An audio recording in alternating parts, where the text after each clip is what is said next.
गीतसागराय गीततत्त्वाय गीतगोत्राय धीमहि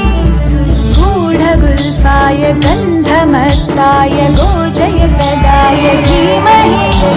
गुणातीताय गुणाधीशाय गुणप्रविष्टाय धीमहि एकदन्ताय वक्रतुण्डाय गौरीतनयाय धीमहि गजेशानाय भालचन्द्राय श्रीगणेशाय धीमहि